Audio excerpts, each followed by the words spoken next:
దారిద్ర్య బాధలన్నీ తొలగింపజేసుకోవటానికి, సంపాదించిన ధనం నిలబడటానికి, వృధా ఖర్చుల తీవ్రతను తగ్గింపజేసుకోవటానికి ఎలాంటి ముఖ్యమైన విధి విధానాలు పాటించాలో నేటి శుభం లాభం అనే శీర్షికన పరిశీలిద్దాం. సంపాదించిన ధనం నిలబడాలంటే మారేడు మొక్క దగ్గర ప్రత్యేకమైన విధి విధానం పాటించాలి. సహజంగా అందరూ శుక్రవారం రోజు మారేడును పూజిస్తారు, సోమవారం రోజు మారేడును పూజిస్తారు. శుక్రవారము సోమవారము మారేడు దగ్గర పూజ చేయటం, దీపం వెలిగించడం, ప్రదక్షిణలు చేయటం చేస్తూ ఉంటారు. దానివల్ల ధనలాభం కలుగుతుంది. కానీ సంపాదించిన ధనం నిలబడాలంటే, ఖర్చులు తగ్గాలంటే, ధనలక్ష్మి స్థిరంగా ఇంట్లో ఉండాలంటే శనివారం రోజు కానీ, శని నక్షత్రాలు ఉన్న రోజు కానీ మారేడు మొక్క దగ్గర ఒక ప్రత్యేకమైన విధి విధానాన్ని పాటించాలి.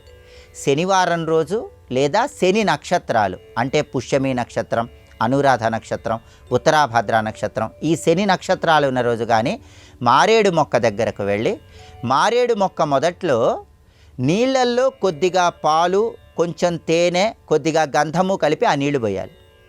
ఆ తర్వాత మారేడు మొక్క దగ్గర దీపాన్ని ఆవు నెయ్యితో కానీ నువ్వుల నూనెతో కానీ వెలిగించాలి. నువ్వుల నూనెతో వెలిగిస్తే ఇంకా అద్భుతమైన ఫలితాలు కలుగుతాయి. ఆ తర్వాత మారేడు మొక్క దగ్గర నీలం రంగు పుష్పాలు ఉంచి నువ్వులతో తయారు చేయబడిన పదార్థాలు మారేడు మొక్క దగ్గర నైవేద్యంగా సమర్పించాలి.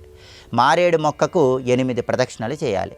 ఆ నువ్వులతో తయారు చేయబడిన పదార్థాలు ఇతరులకు పంచిపెట్టాలి. ఇలా శనివారం రోజు కానీ, శని నక్షత్రాలున్న రోజుల్లో కానీ మారేడు మొక్క దగ్గర ఈ ప్రత్యేకమైన విధి విధానం పాటిస్తే సంపాదించిన ధనం నిలబడుతుంది, వృధా ఖర్చులు తగ్గిపోతాయి, స్థిరలక్ష్మి అనుగ్రహం కలుగుతుంది. ఇలా కనీసం 8 శనివారాలు కానీ, 8 సార్లు శని నక్షత్రాలు ఉన్నప్పుడు కానీ చెయ్యాలి.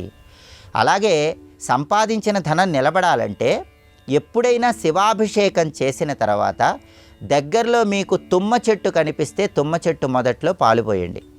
అయితే తుమ్మ చెట్టు అందరికీ అందుబాటులో ఉండదు. అలాంటప్పుడు ఆకుపచ్చ రంగులో ఉన్నటువంటి ఆకుకూరలు ఎవరికైనా దేవాలయంలో దానం ఇవ్వండి. శివాభిషేకం పూర్తయ్యాక తుమ్మ చెట్టు మొదట్లో పాలు పోయటం కానీ, ఆకుపచ్చ రంగులో ఉన్నటువంటి ఆకుకూరలు ఎవరికైనా దానం ఇవ్వటం కానీ చేస్తే సంపాదించిన ధనం నిలబడుతుంది, వృధా ఖర్చులు తగ్గుతాయి. అలాగే శివాలయంలో కాలభైరవుడిని దర్శనం చేసుకున్నాక కాలభైరవుడి వాహనమైనటువంటి శునకానికి రొట్టెను ఆహారంగా వేసేటప్పుడు రొట్టె మీద కొద్దిగా వెన్న కానీ నూనె కానీ రాసి ఆ రొట్టెను ఆహారంగా వేయండి. కాలభైరవుడి వాహనమైన శునకాలకు ఆ రొట్టెను ఆహారంగా వేసినప్పుడు ఓం భైరవ దేవాయ నమః అని మనసులో స్మరించుకుంటూ ఉండండి. దానివల్ల కూడా వృధా ఖర్చులు క్రమక్రమంగా తగ్గిపోతాయి, సంపాదించిన ధనం నిలబడుతుంది, దారిద్ర్య బాధల నుంచి బయటపడవచ్చు. అలాగే మీ జన్మ నక్షత్రం ఉన్న రోజు కానీ, అమావాస్య తిథి ఉన్న రోజు కానీ ఒక ప్రత్యేకమైన దానం ఇస్తే కూడా సంపాదించిన ధనం నిలబడుతుంది, వృధా ఖర్చులు తగ్గుతాయి.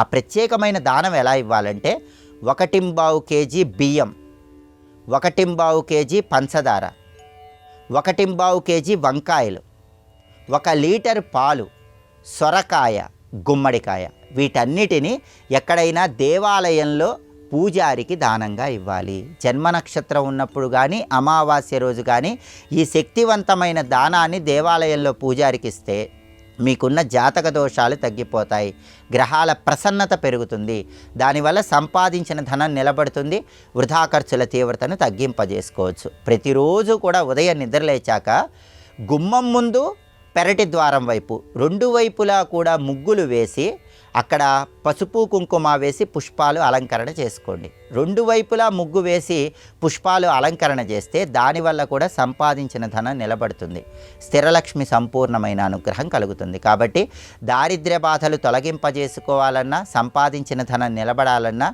ఈ ప్రత్యేకమైన విధి విధానాల్లో వేటినైనా ఆచరించండి, సమస్త శుభాలను సిద్ధింపజేసుకోండి.